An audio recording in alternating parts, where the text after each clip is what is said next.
Hi hello అండి, అందరూ బాగున్నారా? మీరు బాగుండాలని కోరుకుంటున్నా. రాజలక్ష్మణ్ కృపా వ్లాగ్స్ అండి. ఈరోజైతే మేము కందికాయలు కోస్తున్నాము. చూడండి ఎంత చక్కగా కాసాయో. మేము కంది చేను వేయలేదండి, పత్తి చేనులో 2 చెట్లు ఉంటే దానికి చక్కగా కాసాయి. ఇవి మా సార్కి చాలా ఇష్టం అండి.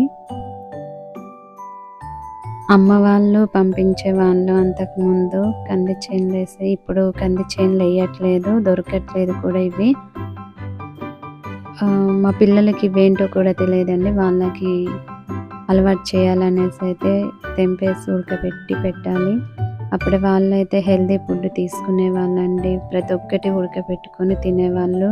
బొబ్బర్లు, పెసర్లు, చుక్కుళ్ళు, చింతగింజలు ఇలా తినడం వల్ల వాళ్ళు హెల్దీగా ఉన్నారు. మనం కూడా ఇలాంటి ఆహారం పదార్థాలు తీసుకొని హెల్దీగా ఉండాలనేసి అయితే కోరుకుంటున్నాం.